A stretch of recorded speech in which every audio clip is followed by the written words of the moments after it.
Hello everybody, coming to you today from my home studio, which is out in my garage. So I've got the door open, it's a beautiful day. You might hear traffic going by or dogs barking, but that's okay. It's a lovely day and it's a good day to working with clay. So today I wanted to go back over our hard slab project for you again, for those of you who have not done it and are still trying to catch up. And I did something a little bit different than I did at our demos. I went ahead and made these little pieces of paper that tell me what everything is, what size they are, and how many sides need to be beveled on each. Is just kind of a little reminder. And I know for some of us, how you deconstruct a box and then reconstruct a box was not something that you had done before. And so I think if you do this, this kind of helps, because you can go ahead with paper, and this would be the long sides, these would be your short sides. You can kind of set that up if you want. The other thing that I liked about this, because at this particular time we're all working from home, we're rolling out a lot smaller slabs than we'd be able to do at school. And so I liked this because when I sat down to figure out how my pieces were going to cut out of those little slabs, I was having a lot of trouble figuring out how to get all of my pieces from those little slabs that I had rolled. And this really helped, because it was like I could move them around and kind of play a little game of Tetris with them until I figured out exactly how to get all my cuts out of the slabs at hand. All right, so the first one is my top. And I said no bevel. This is going to lay on top. I'm going to add my handle to it. We're going to add our flange, but I don't bevel any of the edges on this. So I'm going to put this one over here so I don't accidentally bevel it.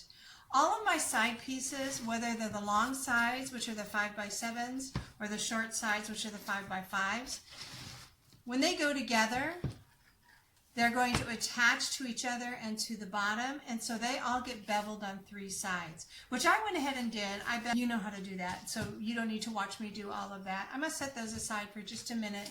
Now I did save the bottom piece. The bottom piece, we're going to stack our walls up from here, and so our bottom piece, which is a 5x7, it's going to get beveled on all four sides because it has something attaching to every side.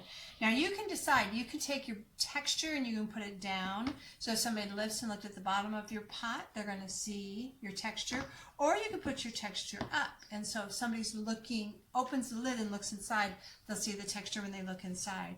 I went ahead and I started beveling this with the textured side down, and I beveled and scored two sides, and I'm going to do the other ones now. Of course, I had my handy dandy beveling tool, which I'm sure you're all really sad that you don't have right now, except for I do know that 3 of you have one, because 3 of them didn't come back into the community class box of tools. So for those of you who have them at home, yay. We'll have a amnesty day for tools when all tools can be returned to me. But for now, 3 lucky people have one at home. But most of us don't. So I'm going to go over, I talked about this a little bit in class, but I'm going to go over this. And that is, what do we do? How do we bevel if we don't have that fancy tool? And the way I was taught to bevel, and I'm going to stand up to do this so I get a little bit of leverage on this. You set this back about 1/4 of an inch. You're going to hold, maybe a little bit less. You're going to hold your knife at about a 45-degree angle. And as you go through here, you should see the tip of the knife just coming out right at the bottom there. And then you pull. And this is going to give you about, my slabs are really hard. I'm going to tell you that I'm having a little bit of trouble with this. I rolled these slabs out for the slab rolling demo last week, and then they've been sitting here, so they're pretty crunchy. A lot of times when I'm demoing, I have to get to the demo so quick when I'm in the classroom that my slabs are a little bit too wet. So this is going to be a little bit of a treat because I get to use really, really hard leather slabs. Maybe a little bit too hard, but we'll make it work. So I'm going to just hold this back about 1/4 of an inch. I'm going to go across and bevel it, and that's going to get you about a 45-degree angle bevel. So here's the problem. It's not going to be perfect. So you're going to have to make up some of that. You'll score this. You're going to have to make up some of that. When you're making it, you're going to have some gaps and lumps and bumps, and you know what? You're just going to have to figure it out. Sorry about that, guys. But I got to tell you, back in the day, we didn't have bevel tools. I wasn't taught with a bevel tool. This was my very first bevel tool. I got it when I was, well, I'd been to a workshop with Lana Wilson, who is a wonderful artist. If you have time and you want to look up her work, she does a lot of work with hard slabs, and she does a lot of work with texture. She's just a really... Hi, everybody. So, I was right in the middle of that great story about Lana Wilson, and my video cut off. I'll figure it out eventually, probably about the time the semester's over. So, I'm a little bit of catch-up. Last I was beveling, I was scoring and slipping. I went ahead and I assembled my box, and then what I did is I rolled out little coils, and I threw slip in here, and I reinforced all the inside edges with little coils to make sure that this box stays together. When we get these to the kiln, these edges, if you have any problem, it's where these edges are going to flay open. They're going to pull away from each other in the firing. So you just want to make sure that you go in and reinforce those. I'm also going to go over all of these edges on the top here with my drywall sandpaper. I cut those with a knife, and they're very sharp. So I want to make sure I go around, I soften all of that. I brought my lid back in, and I set the lid on top, and I marked the insides, so I knew just exactly where my walls came. And I went ahead and I cut little pieces here, and that was to make flanges for the lid, so that when I put those on, I'm going to move these out a little bit, they should fit right down inside, and that should hold that lid in place. Another thing I did was, while I had my lid in place, I took my Surform and I Surformed my lid so it fit exactly to my box. Now, I'm going to go ahead and mark the center of this lid. I'm just going to go corner to corner, make a little mark, corner to corner, make a little mark. I went ahead of time and I made a nice little handle. I stacked 3 pieces together and then just 1 piece on top. I wanted to raise it up so I could get my fingers under it and it would work as a knob. So I'm going to go ahead and I'm going to score that.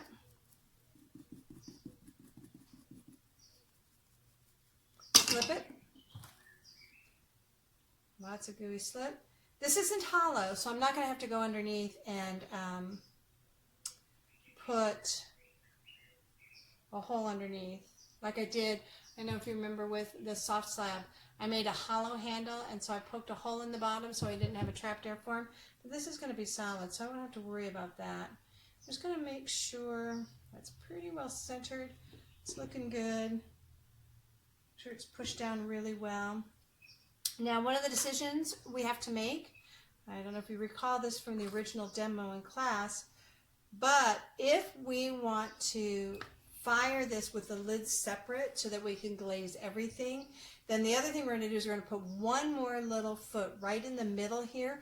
Otherwise, if we fire this separately, the weight of this handle will cause this to sag. So I'm going to go ahead and do a little quick score. Make sure it's right behind that handle. And I set aside a little piece. This has a texture on it, so I didn't score it. Sorry, you can't see what I'm doing. It's hiding behind this box here. And that 5th wheel is directly behind that handle. So if I decide to fire this lid separately, which I tend to do on these hard slab projects, when it gets on the kiln shelf, we're going to have that 5th little center support that's going to keep this sitting up in the kiln so it doesn't sag in the middle from the weight of the handle. Okay? Set that aside. The last thing we need to do is we need to get this up off the table. And you can create any kind of little feet that you can think of. It's up to you. I like to do the little runners. This needs a little bit of cleaning up, a little bit of attention here. Okay. And I had cut some runners beforehand. I didn't cut them to the correct length. I just kind of got them the right width, and I thought I'd check them on here. Okay. And this is just enough, so I'm just going to make them all that same length. I did one, and now I'll just make the others match. And this is just enough to pop that up off the table. We want to cast a little shadow underneath there. All right, so score. could measure this and make sure it's exactly in the middle. I might double check this, but I think I'm pretty close. I've got some texture on here because these were part of my textured slab. I'm just going to go over that texture really quickly and raise up that,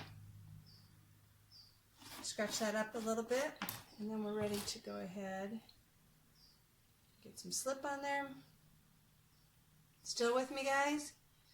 I'm going to do my end pieces first. Take those, bring those in just a little bit from the edge. Okay. I don't like them right on the edge. I like them tucked under a little bit so they don't show as much. Okay, I'll double check this, see how I'm doing. Okay, this is it. Here's the middle, right there. Okay.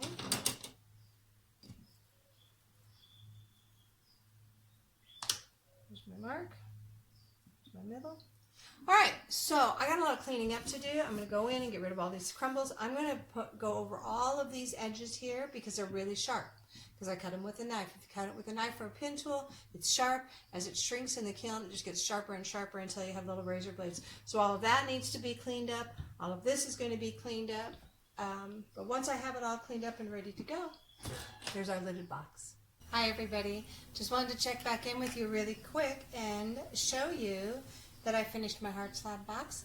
I sanded all these edges, I sanded off the bottom, cleaned up all of the slip. I took my Surform and I Surformed this whole thing so that it was level, and then I sanded it. You might remember in the video I made a little chip out of one of the walls, so I took some clay and I added that, and once it's set up I could go ahead and sand it. I reinforced all my seams on the interior, cleaned all of that up, and cleaned up all the hard edges on all of my feet. And so since so often I'm rushing through these videos and you don't get to see it when it's finished, there's my finished hard slab.